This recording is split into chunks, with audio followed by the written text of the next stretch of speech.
think yesterday I sent you the price determination under market conditions. Not a specific market. It is not a specific market.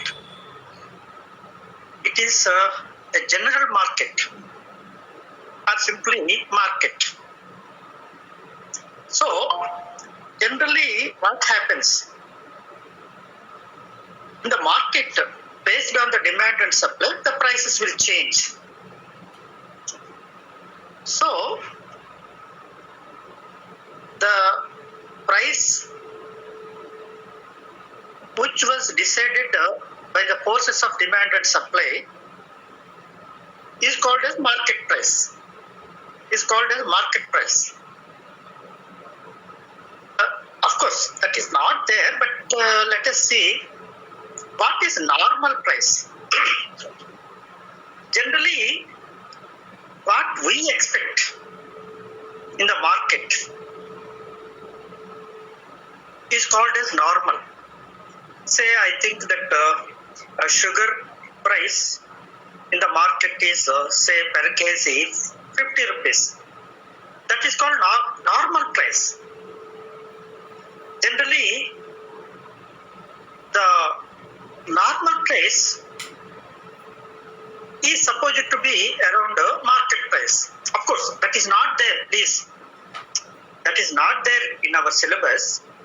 But at least suppose if we deviate something like what is normal price. Normal price is nothing but what the sellers are supposed to sell. And buyers are supposed to buy with the previous experience or whatever may be.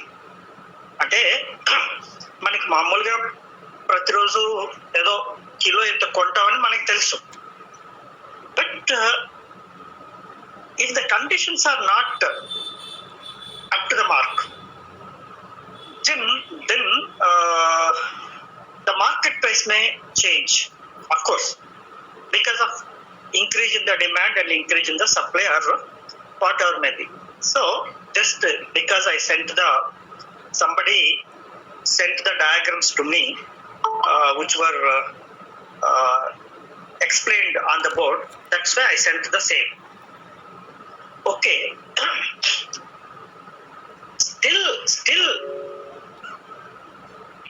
if you believe that he may go deep into what you call the role of time element in the theory of value, suppose it is not there, but very unfortunate, sometimes the paper setter may go out of syllabus. Of course, that is always advantage, but the time role, as per the time, of course, I have not given, I explained the same on the board. That is, market price is also called as very short period price. I think definitely those who attended my class, not this class, previous classes, live classes. So definitely they know that market price is also called as very short period price. Okay. So under the very short period, the supply curve will be the market supply curve will be a parallel to OY axis. మీకు ఒక్కసారి వెనక్కి వెళ్ళండి, కొద్దిగా జ్ఞాపకం తెచ్చుకోండి. Class room లో మీకు చెప్పాను కూడా. ఎందుకంటే మనం సిలబస్ లో ఎక్కువ రాయాలి. ఒకవేళ మనకి అర్థం కాకపోతే, అంటే క్వశ్చన్ పర్ఫెక్ట్ గా అర్థం కాకపోతే దానికి సంబంధించిన విషయాలన్నీ కూడా రాసేస్తుంటాం. సో ఆ విధంగా మనకి chapter 2, 3, 4 are very very very very important, because we are giving less importance to the 5 and 6 because they are theoretical. So leave about that thing. ఒక్కసారి జ్ఞాపకం తెచ్చుకోండి, మార్కెట్ ప్రైస్, ఎందుకంటే మార్కెట్ ప్రైస్ డిటర్మినేషన్ అని అన్నాడు కదా, కాబట్టి అది కూడా మార్కెట్ ప్రైస్ డిటర్మినేషన్ కిందకే వస్తుంది ఒక రకంగా చెప్పాలంటే. No doubt market price the forces of demand and supply మనకి బ్రహ్మాండంగా తెలుసు. ఆ క్వశ్చన్ అడిగితే బ్రహ్మాండంగా రాస్తాం, అట్లాగే లా ఆఫ్ సప్లై రాస్తాము, లా ఆఫ్ డిమాండ్ కూడా రాస్తాము. కానీ మార్కెట్ ప్రైస్ అడిగేటప్పుడు కొద్దిగా జ్ఞాపకం ఉంటేనే, ఒక ఎక్స్ యాక్సిస్ వై యాక్సిస్ రాసి వై యాక్సిస్ కి ప్యారలల్ గా ఒక లైన్ ఒకటి వేసేయండి, వై యాక్సిస్ కి ప్యారలల్ గా ఒక లైన్ వేసేయండి. దాని పేరే తెలుసు మీకు, market period supply curve. Market period supply curve. Okay, demand curve always slopes from left to right downwards. కాలాన్ని బట్టి జనరల్ గా డిమాండ్ అనేది అంతగా మారదు. సే ఫర్ ఎగ్జాంపుల్, ఏదో వర్షాకాలం వచ్చేటప్పుడు గొడుగులు ఎక్కువ కొనొచ్చు, అంబ్రెల్లాస్. అట్లాగే వింటర్ సీజన్ వచ్చేటప్పుడు ఏదో రగ్గులు, స్వెటర్స్ ఇట్లాంటివి వేసుకోవచ్చు. మన కర్మ కొద్దీ కోవిడ్ వచ్చింది కాబట్టి అందరూ ఈ మాస్కులు కొనుక్కుంటున్నారు. సో ఒక్కొక్కసారి సీజన్ లో కొన్నిటికి డిమాండ్ పెరగచ్చు, బట్ జనరల్ గా డిమాండ్ కర్వ్ ఎప్పుడు ఒకేలా ఉంటుంది. That is called the normal demand curve will slow from left to right downwards. So మనం market supply curve OY axis కి ప్యారలల్ గా వేస్తాం, దానికి మామూలుగా డిమాండ్ కర్వ్ స్లోపింగ్ డౌన్వర్డ్స్ గా వేస్తాము. రెండు ఎక్కడైతే ఖండించుకుంటాయో దాన్నే మార్కెట్ ప్రైస్ అని కూడా అంటారు. దాన్ని మార్కెట్ ప్రైస్ అని కూడా అంటారు. అంటే నేను అక్కడ పంపించిన డయాగ్రామ్స్ కి ఇది ఒక అడిషనల్ డయాగ్రామ్ అన్నమాట. ఎందుకని? అవతల వాడిని ఇంప్రెస్ చేయటం కోసం. ఏంటి మన అది కదా మార్కెట్ ప్రైస్ అంటే, డిమాండ్ సప్లై కరెక్టే, కానీ మార్కెట్ అంటే సప్లై పెరగదు కదా, ప్యారలల్ గా ఉంటుంది కదా, ఆ డయాగ్రామ్ వేసాడు కాదేంటి అనే అనుమానం కూడా అవతల వాడికి రానివ్వకూడదు. కాబట్టి మన సొమ్మేం పోలా, ఓఎక్స్ యాక్సిస్ రాస్తాం, ఓవై యాక్సిస్ రాస్తాం. ఓవై యాక్సిస్ కి ప్యారలల్ గా ఒక గీత పెట్టేస్తాం, దాని మీద ఒక డిమాండ్ కర్వ్ రాస్తాం. రెండు ఎక్కడైతే ఖండించుకున్నాయో దాన్ని ప్రైస్ అంటాం. ఎందుకంటే డిమాండ్ సప్లై ఖండించుకున్నదే ప్రైస్ కదా. So market supply is also called as very short period supply. Okay, so that is called market price. That is also called market price. ఎందుకంటే నిన్ననే చూశారు కాబట్టి డయాగ్రామ్స్, మీకు దాన్ని లింక్ చేయాలని ఈరోజు ఆ టాపిక్ కొద్దిగా కనెక్ట్ చేయాలని అనుకుంటున్నాను అనమాట. Anybody doubts please? ఇప్పుడు నేను చెప్పిన డయాగ్రాము అఫ్కోర్స్ నేను వేసి చూపించలేదు, కానీ డెఫినెట్ గా నా క్లాస్ కి అప్పుడు అటెండ్ అయిన వాళ్ళు ఎట్టి పరిస్థితుల్లో కళ్ళు మూసుకొని వేస్తారు diagram, any diagram definitely. So ఇప్పుడు మీకు నేను చెప్పిన డయాగ్రాము అంటే మార్కెట్ పీరియడ్ సప్లై కర్వ్ ఎలా ఉంటుంది, మార్కెట్ పీరియడ్ లో డిమాండ్ కర్వ్ ఎలా ఉంటుంది, ఈ రెండు ఖండించుకుంటే ఏ ధర వస్తుంది? మార్కెట్ ధర వస్తుంది. మార్కెట్ ధరకి ఇంకో పేరేంటి? Very short period price, very short period market, very short period market price. నిజానికి ఇది చెప్తున్నాను కదా, సిలబస్ లో లేదు. దాన్ని ఎలాగ అడగాలంటే the role of time element in the theory of value అని అడగాలి. మార్షల్ చెప్పాడు, కానీ మనం మార్కెట్ పీరియడ్ అన్నాడు కాబట్టి మహర్షులు చెప్పిన దాన్ని కూడా ఇక్కడ తీసుకొచ్చేసాం అనమాట. అది మనం చేసిన చిన్న ఒక మంచి పని. సో ఎనీబడి ప్లీజ్, ఇక్కడ ఉన్న వాళ్ళకి ఎవరికైనా అర్థం కాని వాళ్ళు ఎవరైనా ఉన్నారా? దయచేసి అడగండి please. All of you please open your voice, మాట్లాడండి సార్. అప్పుడు వైట్ క్యాలర్కి అడ్జస్టేషన్ పెట్టారు కదా సార్. స్టోప్ ఎంఆర్ ఈక్వల్స్ టు ఎంసీఆర్ అని.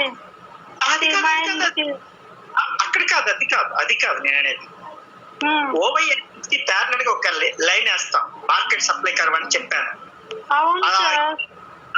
అదే రాయాలంటే, అదే అంతవరకే. ఇక్కడ ఎంఆర్ ఈక్వల్ టు ఎంసీ అది వద్దు అసలు, అటు పక్క వెళ్ళొద్దు. ఎందుకంటే అది పెర్ఫెక్ట్ కాంపిటీషన్. అది పెర్ఫెక్ట్ కాంపిటీషన్. మార్కెట్ లో నీకు రెవెన్యూ కాస్ట్ గురించి ఏమి ఉండదు. నువ్వు ఎంత సప్లై చేస్తావు, నువ్వు ఎంత మార్కెట్ లో ఎంత డిమాండ్ ఉంటుంది, రెండు ఎక్కడ ఈక్వల్ అవుతాయి, అదే మార్కెట్ ప్రైస్. సో ఇక్కడ జనరలైజ్ స్పెసిఫిక్ గా పెర్ఫెక్ట్ కాంపిటీషన్ అనేది అడగలేదు కాబట్టి అదే కరెక్ట్. ఓకే అమ్మా మానస, అర్థమైందా? చెప్తలే. English supply technique supply curve చెప్పారు కదా సార్ ప్రైస్ డిటర్మినేషన్ లో. అవును. ఇప్పుడు ఈ నిన్న పంపించే డయాగ్రామ్స్ కి ముందుగా ఒక చిన్న డయాగ్రామ్ ఒకటి వేసేస్తే సరిపోతుంది. అదే market supply curve. OY axis కి నువ్వు తెలుగు మీడియమా ఇంగ్లీష్ మీడియమా? ఇంగ్లీష్ మీడియమా. మ్యాథమెటిక్స్ కదా, ఎంపీసీ కదా. Very good. ఓఎక్స్ యాక్సిస్ వేస్తావు, ఓవై యాక్సిస్ వేస్తావు. ఓవై యాక్సిస్ కి ప్యారలల్ గా ఒక లైన్ గీస్తావు, అదే market period supply curve, MPSC. Market period supply curve, దాని పేరు ఎంపీఎస్సి. దానికి మామూలుగా ఒక డిమాండ్ కర్వ్ వేస్తావు, రెండైతే ఎక్కడైతే ఖండించుకుంటే అదే మార్కెట్ ప్రైస్. అంతే. ఆ డయాగ్రామ్ ఒకటే రాయమంటున్నా. లేదు మాస్టర్ మీరు ఏం చెప్పారో నాకు అర్థం కావట్లేదు, మానే. డోంట్ వర్రీ, నీకు ఏది వస్తే అదే రాయు. I'm not troubling you. Okay Nandini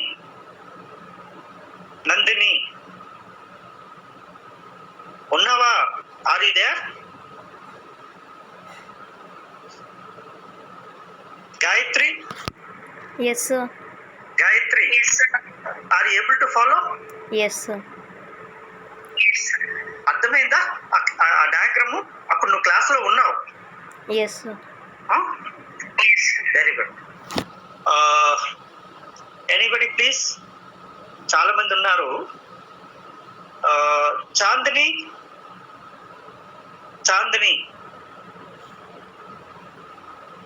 Daulat,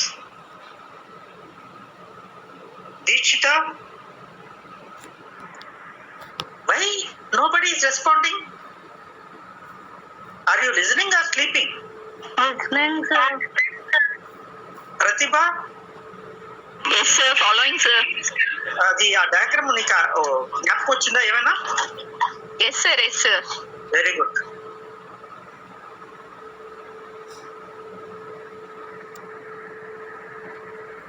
Lahari, Madan, Lakshmi, Reddy. Yes sir. Follow అవుతున్నావా? Yes sir, follow. శ్రావణి,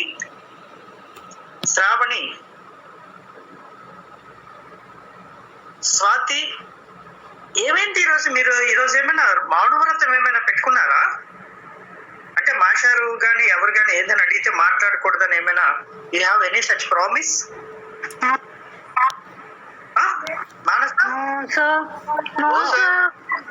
మరి చెప్పట్లేదే. అర్థమైంది, 30 మంది ఉన్నారు, అర్థం అవ్వలేదు అర్థమైందని చెప్పేస్తే నాకు ముందుకు వెళ్ళిపోతాను, ఇంకో దానికి వెళ్ళిపోతా టాపిక్ కి. చెప్పాను సార్. ఏంటమ్మా? అర్థమైంది సార్. Very good. పోన్లేండి. ఓకే కనీసం చెప్పలేకపోయినా మెసేజ్ పెట్టండి. ఓకే,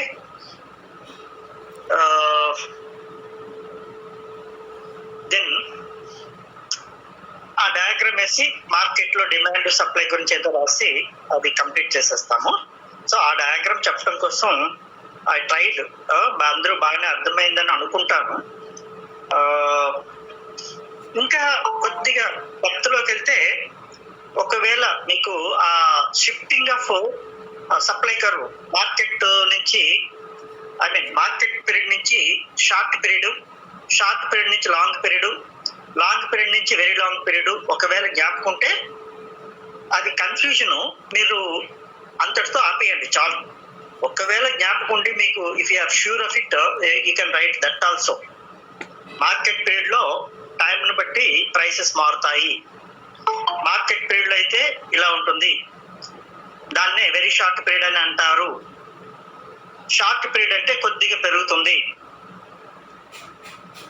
లాంగ్ పీరియడ్ అంటే పూర్తిగా కావాల్సినంత మేరకు పెంచొచ్చు, వెరీ లాంగ్ పీరియడ్ అంటే టెక్నాలజీ ఇవన్నీ మారుతాయి కాబట్టి వెరీ లాంగ్ పీరియడ్ లో సప్లై ఎక్కువగా పెరిగి కాస్ట్ తగ్గడానికి అవకాశం ఉంటుంది. అది okay. Then I will go with the regular something like discussing the previous papers. మనం ప్రీవియస్ పేపర్ లో I think we completed 2019 paper and 2000. I think we are in the 2018 paper. Very good. 2018. అదే కదా 2018 పేపరే కదా. 2018 short answer. మీరు కూడా నేను నిన్న ఈరోజు చెప్పిన దాంట్లో దయచేసి రాసుకోండి క్వశ్చన్ పేపర్. ఓహో ఇలాంటి క్వశ్చన్స్ వస్తున్నాయి, ఇప్పుడు ఈ షార్ట్ క్వశ్చన్ అడిగాడు, ఈసారి మెయిన్ క్వశ్చన్ అడిగితే ఇలా రాయాలి.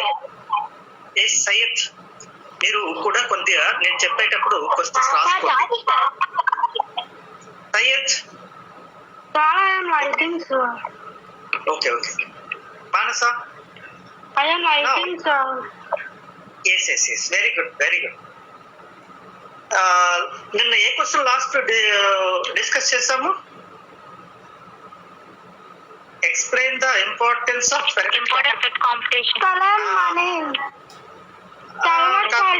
కాంపిటీషన్ గురించి చెప్పాను షార్ట్ లో. Importance of perfect competition. ఈ అదవ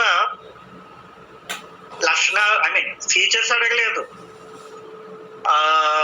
ఆ ప్రైస్ డిటర్మినేషన్ అడగలేదు, ఇంపార్టెన్స్ ఆఫ్ పర్ఫెక్ట్ కాంపిటీషన్ అడిగాడు. అసలు అది ఎక్కడ ఉంటుంది? మనం నేర్చుకున్నదేమో ఫీచర్స్, పర్ఫెక్ట్ కాంపిటీషన్ ఇది ప్రైస్ డిటర్మినేషన్ తెలుసు, ఇంపార్టెన్స్ మనకి తెలియదు నిజానికి.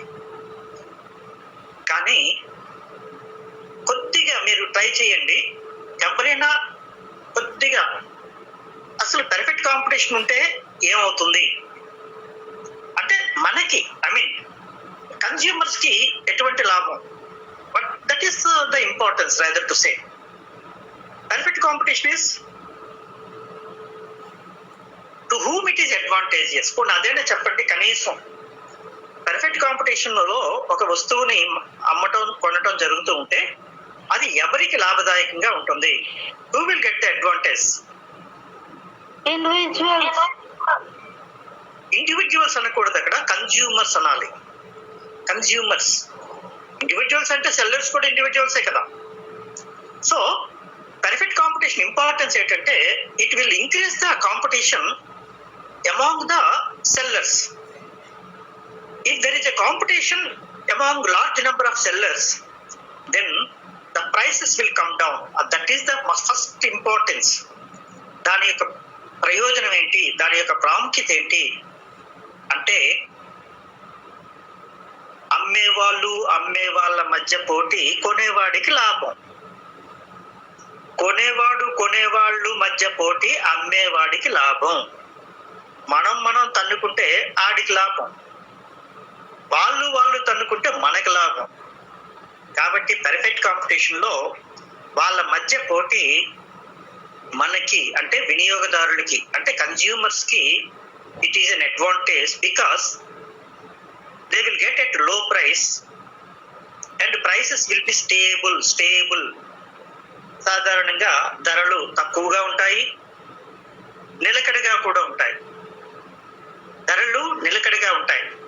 సో అంటే ఇది ఎక్కడ మీకు ఉండదు. ఇంపార్టెన్స్ లో చిన్న బిట్స్ రాసుకోండి, చిన్న బిట్స్ ఇంపార్టెన్స్ లో.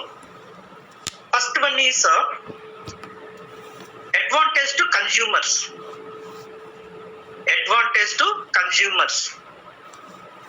ఓకే,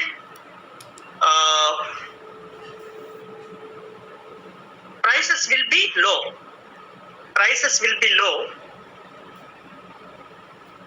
అంటే ధరలు తక్కువగా ఉంటాయి. prices will be low and end prices are stable. ధరలు నిలకడగా ఉంటాయి, తక్కువగా ఉంటాయి. రెండు అడ్వాంటేజ్. ధరలు తక్కువగా ఉంటే మంచిదే, నిలకడగా ఉంటే ఇంకా మంచిది. ఈ రోజు ఒక ధర, రేపు ఒక ధర, అట్లాంటివి కంటే నిలకడగా ఉంటే మన బడ్జెట్ కూడా హ్యాపీగా ఖర్చు పెట్టుకోవచ్చు. So that is the importance of perfect competition. What is the second one? మీరు ఇప్పుడు ఆలోచించండి. ఆ లక్షణాలు అడ్వాంటేజెస్ కానీ డిసడ్వాంటేజెస్ కానీ ఎక్కడి నుంచో ఆకాశంలోంచి ఊడిపడవు. ఆ లక్షణాల్లో ఆలోచిస్తే అందులోంచే అడ్వాంటేజెస్ డిసడ్వాంటేజెస్ వస్తాయి. కాబట్టి మీరు అలా ఆలోచించాలి. ఎక్కువ మంది అమ్మే వాళ్ళు ఉంటారు, కొనుక్కున్న వాడికి లాభం అని నేను చెప్పాను. ఇంకా అలా ఇంకేదైనా ఇంకో లక్షణాన్ని తీసుకొని అది అడ్వాంటేజా డిసడ్వాంటేజా అనేది మీరే రాసేయవచ్చు. చెప్పండి. Free entry and exit. Mobility of transportation. ఇంకా అబ్సెన్సీ ఆఫ్ ట్రాన్స్పోర్ట్ కాస్ట్. అది కూడా మంచిదే. Knowledge market. హోమోజినిటీ లేదా ఎక్కడ ఉందా లేదా? ఉంది సార్. అది ఇంపార్టెంట్. దానివల్ల మనకే మంచిది. అందరికీ ఒకే రకమైన వస్తువులు సింపుల్ అమ్మా. చాలా సార్లు చెప్పాను. One commodity, one market, one price which is highly advantage to the consumers. ఒక మార్కెట్ లో ఒక వస్తువు ఉంటుంది, ఆ వస్తువు అందరికీ ఒకే ధరకు లభిస్తుంది. ఒకటికి ఎక్కువ, ఒకటి తక్కువ కాకుండా. ఒకటి దగ్గర ఎక్కువ ధర, ఇంకొకటి దగ్గర తక్కువ ధర. వాడికి ఒక రకమైన వస్తువు, నాకు ఇంకొక రకమైన వస్తువు, ఇలాంటివి కాకుండా మనకి. So it is a great advantage that homogeneity is facility to the consumers. అంటే వినియోగదారులకి ఒకే రకమైన వస్తువు దొరకటం వల్ల వాళ్ళు ధర అనేది ఎక్కువగా తక్కువగా ఇవ్వటానికి అవకాశం ఉండదు. ధరను వాళ్ళ of course they cannot change the price, but they will pay equal price because there is a homogeneity. ఇందాక నువ్వు చెప్పావే మొబిలిటీ, ట్రాన్స్పోర్ట్ కాస్ట్ ఉండదు. ట్రాన్స్పోర్ట్ కాస్ట్ వేస్టే కదా. ఏదో ఇఫ్ యూ డోంట్ మైండ్ మీ ఇంటి పక్కనే డజన్ ఎగ్స్ 60 రూపాయలు, దానికి కొద్ది దూరం వెళ్తే 50 రూపాయలు. ఏరా అంటే మరి అక్కడి నుంచి నేను తీసుకొచ్చాను కదా ట్రాన్స్పోర్ట్ కాస్ట్ అంటాడు. But under perfect competition there will not be no transport cost. So అది కూడా అడ్వాంటేజ్. అలాంటప్పుడు ఒకవేళ ఏదైనా importance advantage of perfect competition అంటే ఆ లక్షణాల్లోనూ మంచి ఏం జరుగుతుందో పర్ఫెక్ట్ కాంపిటీషన్. ఏమో చెప్పు. Uniform price. అదే uniform price. Uniform price itself is equal price. Uniform price itself is equal price. అంటే పేదోడికి ఒక ధర, ఏది డబ్బున్నోడికి ఒక ధర కాబట్టి అందరికీ ఒకే ధరకి ఆ వస్తువు లభిస్తుంది. కాబట్టి అందరూ హ్యాపీగా ఉంటారు. ధరలు స్థిరంగా ఉంటాయి. అందరికీ ఒకేలాంటి వస్తువు దొరుకుతుంది. రవాణా ఖర్చులు ఉండవు, ప్రకటన ఖర్చులు ఉండవు. ఈ రెండు వేస్ట్ ఖర్చులు, waste expenditure. based cost. Under benefit competition, no transport costs, no advertisement costs, so that the price will be less. ఇవన్నీ అడ్వాంటేజ్లే. ఆడేదో కాస్త తెలివితేటలుగా ఏదో అందరూ ఇలా అడిగితే మనం ఎందుకు ఇలా అడగకూడదని ఏదో కొత్త పద్ధతిలో క్వశ్చన్ ఇచ్చారు. So all the advantages are there in the features of perfect competition లో ఉన్నవే. ఎక్కువ మంది ఉంటే ఏంటి మనకి లాభం, ట్రాన్స్పోర్ట్ కాస్ట్ లేకపోతే ఉంది ప్రైస్ తగ్గుతుంది, అడ్వర్టైజ్మెంట్ కాస్ట్ లేకపోతే ఏంటి ప్రైస్ తగ్గుతుంది. సో ఇలా మనం ద ఇంపార్టెన్స్ ని మనం రాసుకోవాలి. నేను ఇప్పుడు చెప్పాను కదా, ప్రైసెస్ తగ్గుతాయి, I mean low price, stability of price, cost of production will come down. రాసుకోండి, cost of production will come down because no advertisement costs, comma, no transport costs. Advertisement ఖర్చులు ఉండవు, రవాణా ఖర్చులు ఉండవు. Okay, then coming to the another one, హోమోజెనిటీలో consumers will get equal quality of because of homogeneity. అది కావాలంటే ఇంకా detail గా ఇంకో point, because of హోమోజెనిటీ equal quality of product, క్వాలిటీలో డిఫరెన్స్ ఉండదు. అందరూ ఒకేలాంటి వస్తువుని కొనుక్కోవటానికి అవకాశం ఉంటుంది. Okay, next point, no exploitation, no exploitation, exploitation, exploitation,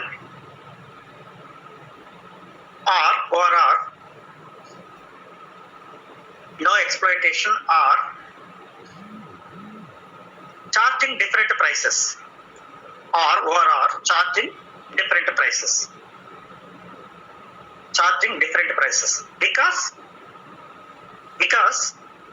one commodity, రాసుకోండి, one commodity, one price, one market.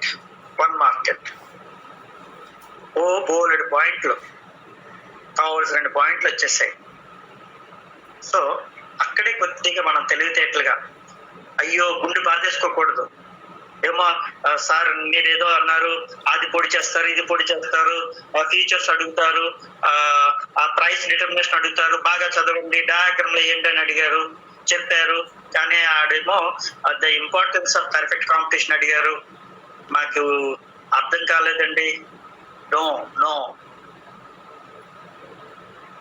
నీకు అర్థమైనా అర్థం కాకపోయినా నీకు వచ్చిందే రాస్తావు. ఆడెవరితో నాకు అనవసరం. పర్ఫెక్ట్ కాంపిటీషన్ ఇదే చదివాను, ఇదే రాస్తాను. అలా ధైర్యంగా ఉండాలి అంతే తప్ప ఏదో అఫ్ కోర్స్ ఎగ్జామినేషన్ ఎప్పుడు కూడా you should write in tension free, హ్యాపీగా చక్కగా హాయిగా రాసుకోవచ్చు. అంతే తప్ప పక్కకి చూడటం, ఆడేదో రాసేసాడని ఇలాంటివన్నీ కూడా దయచేసి పెట్టుకోవద్దు. ఓకే, చెప్పు. Advantages to consumer: price fairly low, prices are stable, a market to homogeneous product, cost of production, no advertisement cost, homogeneous because equal quality, no exception, chargings are different, common into one price, one market. Okay, చాలు అవే విడివిడిగా రాసేస్తాం, point wise గా రాసేస్తాం. Okay, very good. Then I'm going to the, అందరికి అర్థమైంది కదమ్మా. ఒకవేళ అలా క్వశ్చన్ ట్విస్టింగ్ గా ఉంటే అలా రాయాలి. 7th point, analysis of the features of labour market. అంటే శ్రమ మార్కెట్ గురించి రాయమంటాడు. శ్రమ లక్షణాలు తెలుసు మనకి, శ్రమ మార్కెట్ గురించి మనకు తెలియదు. శ్రమ లక్షణాల గురించి తెలుసు, కానీ శ్రమ మార్కెట్ గురించి మనకు తెలియదు, మనం చదవలేదు. సేమ్ ఇందాక 6వ క్వశ్చన్ ఇది కూడా ఇంచుమించు అలాగే అనిపించింది. శ్రమ లక్షణాల్లో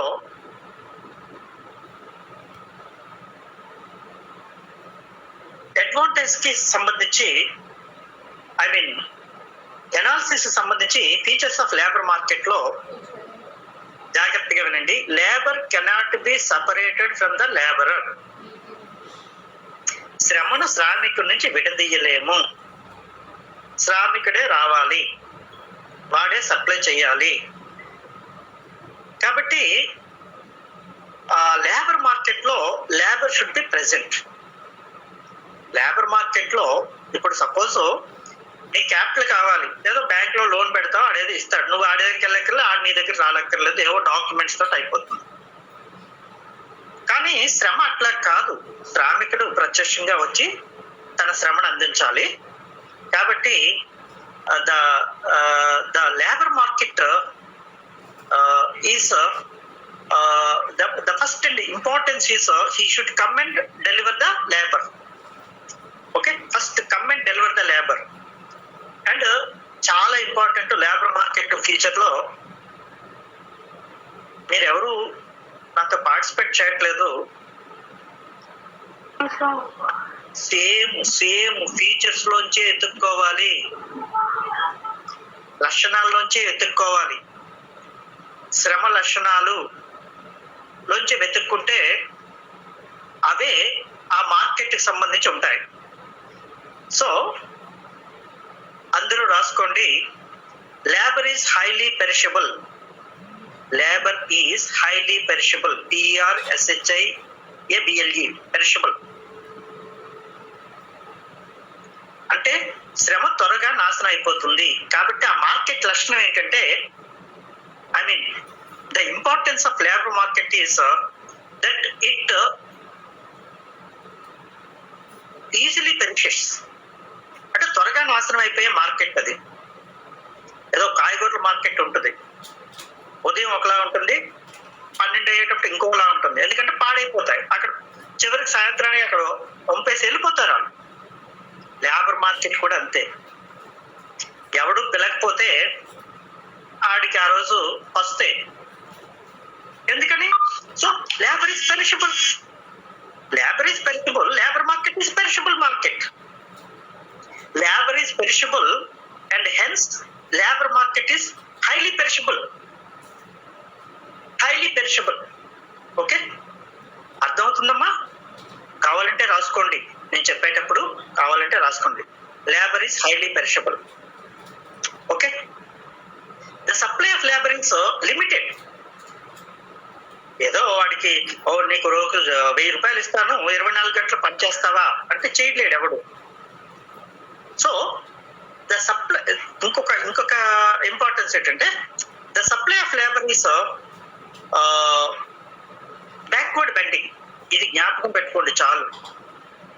BACK back, WARD backward, bending BENDING bending, backward bending అంటారు దాన్ని. అంటే మనం ఒకవేళ మనీ ఎక్కువ ఇస్తా ఉన్నా, వేజ్ ఎక్కువ ఇస్తా ఉన్నా, వాడు పూర్తిగా 24 గంటలు సప్లై చేయలేడు, లేబర్ ని సప్లై చేయలేడు, 24 గంటలు కష్టపడలేడు. సో ఒకవేళ మీలో కొద్దిగా అంటే చాలా తెలివైన వాళ్ళు కూడా ఉన్నారు. సప్లై రేట్ ఎలా ఉంటుందమ్మా? సప్లై రేట్ ఎలా ఉంటుంది?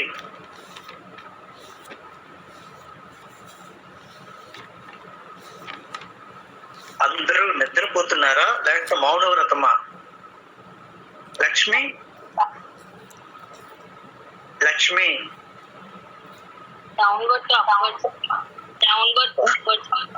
అబ్బా, డౌన్వర్డ్స్ అప్వర్డ్స్ అంటే పెట్టి రెండు ఆపోజిట్ వాడుతున్నావు నువ్వు. అప్వర్డ్స్ ఉంటుంది, డౌన్ ఇలా పైకి ఉంటుంది కదా సప్లై రేఖ. అదే సార్, కింద నుంచి పై. అమ్మా అదా, నేను కవి హృదయం నాకు అర్థం కావట్లేదు. స్లోప్స్ అప్వర్డ్స్ కదా సప్లై కర్వ్ ఇలా పైకి వెళ్ళి పైకి వెళ్ళి ఉంటుంది కదా, దాన్నే అలా పైకి తీసుకెళ్ళి ఇలా వెనక్కి వంగించండి సారీ, వెనక్కి ఇలా బెండ్ చేస్తే దాన్నే బ్యాక్వర్డ్స్ బెండింగ్ సప్లై కర్వ్ అంటారు. ఒకవేళ ఇలాంటి క్వశ్చన్ ఏదైనా అడిగినా అడగకపోయినా లేబర్ గురించి అడిగితే ఈ డయాగ్రామ్ వేసేయండి. ఆ ఎక్స్ వై లో మీకు అనవసరం, ఒక చిన్న సప్లై కర్వ్ వేసి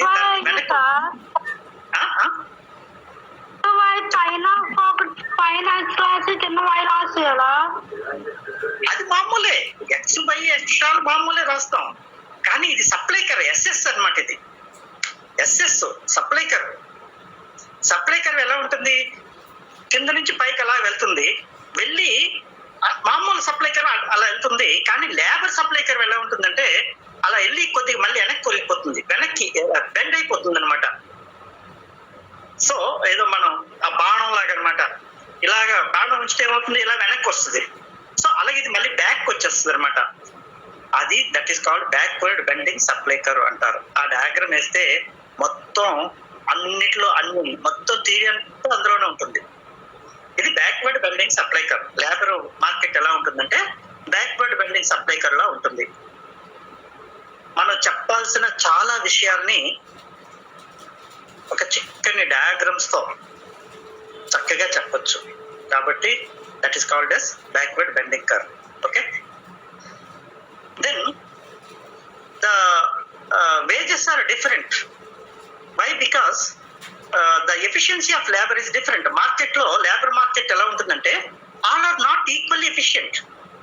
లేబర్ మార్కెట్ లో అందరూ ఒకలా ఉంటారా? ఉండరు. ఒకడు బాగా ఎఫిషియెంట్ ఉంటాడు, ఒకడు లెస్ ఎఫిషియెంట్ ఉంటాడు, ఒకడు ముసలోడు ఉంటాడు. ఇలా వేరు రకాలు ఉంటాయి. అందరి ఎఫిషియన్సీ ఒకేలా ఉండదు. అయితే వాళ్ళకి ఎఫిషియన్సీని బట్టి మనం వేజ్ పే చేస్తుంటాం జనరల్ గా. సో దీస్ ఆర్ అంటే మరలా మీకు చెప్పేది ఏంటంటే అక్కడ ఫీచర్స్ లోంచి దాని వలన ఆ మార్కెట్ ఎలా ఉంటుందో ఊహించుకొని మనం రాసుకోవాలి. డైరెక్ట్ గా ఫీచర్స్ అనం. వాడు ఏమడిగాడు, ఇంపార్టెన్స్ అంటే రాసేస్తాం. What is labour market, what is labour అనేది రాసేసి ఈ పాయింట్స్ ని మనం కొద్దిగా అందులో ఉన్న అడ్వాంటేజ్ ని లేదా డిసడ్వాంటేజ్ ని తీసుకొని రాస్తాం అనమాట. Backward bending supply curve and another thing is wages are paid according to efficiency, and next one is the wages are yes, mobility of labor. So mobility of labor ఉండటం వల్ల అది labour యొక్క ఫ్యూచరే, చాలా important feature. So mobility of labour ఉంటే veg పెరుగుతుంది, wages పెరుగుతాయి. నేను మా ఊర్లోనే ఉండాలి, మా ఊర్లోనే నేను ఉద్యోగం చేయాలి అని అనుకుంటే నాకు 10 రూపాయలు ఇస్తాడు. కానీ నేను ఎక్కడైనా పని చేస్తాను అంటే ఎక్కడికైనా వెళ్ళిపోగలను అనుకుంటే నాకు వేజెస్ పెరుగుతాయి అన్నమాట. Mobility of labour is an important as far as labor market is concerned. ప్రస్తుతం కోవిడ్ పరిస్థితుల్లో పాపం అదే కదా మనం చూస్తున్నాం, మైగ్రేషన్. ఎక్కడెక్కడో ఏయో ప్రాంతాల్లో ముంబై చుట్టూ ఉన్న వాళ్ళంతా కూడా అక్కడికి వచ్చేస్తున్నారు. ఈ విశాఖపట్నం చుట్టూ ఉన్న గ్రామాల్లో ఉన్న వాళ్ళు అక్కడ ఉద్యోగం లేక mobility, that is called mobility. So migration of the labour or the mobility of the labor will be there so that the supply can be adjusted according to the demand. ఇక్కడ డిమాండ్ ఎక్కువ ఉంది, ఆ ఊరు అప్పుడు పిల్లవట్లేదు. So that mobility will make them to get more wages. అంటే వేతనాలకి వాళ్ళకి ఎక్కువగా రావడానికి అవకాశం ఉంటుంది. ఇది కూడా important. Very good support. Okay, ఈ విధంగా మనం కొన్ని అంటే I think we have gone up to the labour market. 8వది explain the how wages are determined. పక్కన ఇచ్చేసాడు క్వశ్చన్స్ లేబర్ మీద.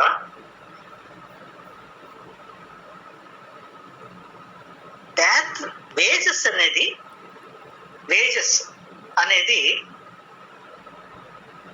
ఎలా డిసైడ్ చేస్తాం? సార్ ఇది ఎలా డిసైడ్ చేస్తాం చెప్పమ్మా. Sir labour is active factor అంటే active factor means without labor we cannot do anything, because without labor even machinery cannot do anything. కనీసం ఆ మిషన్ స్విచ్ చేయడానికైనా ఒక లేబర్ కావాలి. So that is called, it is an active market. Active factor will automatically మన answer లో active market అవుతుంది. అది labour market is an active market అవుతుంది. Okay okay okay thank you. Okay next topic, next క్వశ్చన్కి వెళ్ళిపోతున్నాము. ఆ పక్కదే ఇది 8వది, explain the wages are, how the wages are determined. ఒక్కొక్కరు ఒక్కొక్క పాయింట్ చెప్పండి, తొందరగా పూర్తి చేసేద్దాం. మీకు తెలిసిన పాయింట్ చెప్పండి, తప్పైనా ఓపెన్ యువర్ మౌత్. చెప్పండి అమ్మా.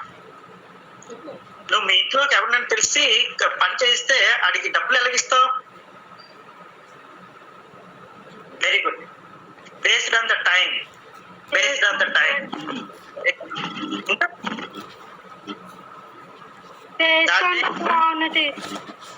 based on quality on his work. Of course, based on quality. Based on time, based on quality. Based on very good. Based on work. దాన్నే అవుట్పుట్ పెడతాం. Based on work, based on output. అంటే నువ్వు ఇంత చేస్తే ఇంత, based on work. Very good, మంచి point, valid points. ఇంకా equal work, equal pay. Efficiency, very good. Is also dependent on organization efforts. Social security schemes. Character and behaviour మనం ఎలా చేస్తాం కదా. So based on output, that is most important. Base on given the point by based on output. వాడు ఎక్కువ పని చేస్తాడు, తక్కువ పని చేస్తాడు, కాన్ఫిడెన్స్ ఇస్తాం. వాడికి మంచిదే, మనకి మంచిదే. టైం వేస్ట్ కంటే వర్క్ వేస్ మంచిది. చెప్పు. Some skills, particular Apple give money is wages. అలా క్యారెక్టర్ ని మనం ఎక్స్పెక్ట్ చేయలేము.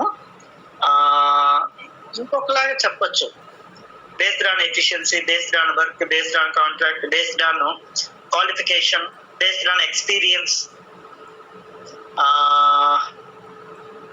Based on sex. జనరల్ గా ఆడవాళ్ళు ఏదైనా పని చేస్తే తక్కువ ఇస్తాం, అదే మగవాళ్ళు చేస్తే, అదే పని మగవాళ్ళు చేస్తే ఎక్కువ ఇస్తాం. అదే చిన్నపిల్లలతో చేయించకూడదు. యాక్చువల్గా తప్పే. ఆడవాళ్ళకి మగవాళ్ళకి ఒకే రకమైన పని చేస్తే ఇద్దరికి ఒకే రకమైన వేతనం ఇస్తాం. అదే బ్యాంక్ లో ఆడవాళ్ళు పని చేస్తుంటారు, based on mental capability. Of course mental capability, of course based on sex also. In India, especially in India, especially in agriculture and masonry, అంటే ఈ తాపి పని అంటారు కదా, వాళ్ళకి పాపం మగవాడితో సమానంగా పని చేస్తారు, కానీ మగవాడికి 1000 రూపాయలు, లేదా ఆడవాళ్ళకి 500 రూపాయలు ఇస్తారు. అట్లాగే పిల్లలు, చిన్న పిల్లలు ఉంటే వాళ్ళకి తక్కువ ఇస్తారు. సో ఇది చక్కగా చెప్పారు, చాలా సంతోషం. మీరందరూ ఏదో కొంత పర్వాలేదు. I'm totally satisfied with your answers, with your support. Okay, based on their education. Of course education, experience, skills. అక్కడ ఇంకో పదం రాసుకోండి అమ్మా. Based on skills, SKILLS, skills. Based on skills, based on education, based on qualification, based on experience, based on sex, based on output, based on what you call ability, efficiency. ఇవన్నీ చాలా ఎక్కువ points ఉన్నాయి. So ఇవన్నీ కూడా ఏదో ఎలా ఈజీగా రాసేయటం కాదు, సైడ్ హెడ్డింగ్స్ పెట్టి రాయాలి. రిపీటింగ్లీ టెల్లింగ్ యూ, షార్ట్ క్వశ్చన్స్ అన్నిటికీ కూడా ఉన్నా లేకపోయినా సైడ్ హెడ్డింగ్స్ రాసేయటమే. ప్రెషర్ లేదు, పాయింట్ రాసి స్కిల్ అని రాయు అంతే, అదే side heading. Based on skill అదేదో నువ్వు రాయు, బట్ పాయింట్ 1 దగ్గర అండర్లైన్ చెయ్యి, మొత్తం కాదు, జస్ట్ 1-2 వర్డ్స్ ని అండర్లైన్ చెయ్యి. Okay, thank you. ఏదైనా డౌట్స్ ఉంటే అడగండి. Monday we will meet. Okay, can I take leave? Can you take leave? ఏదైనా డౌట్స్ ఉంటే అడగండి, లేదంటే మనం we will close today. Okay, very good, thank you, bye.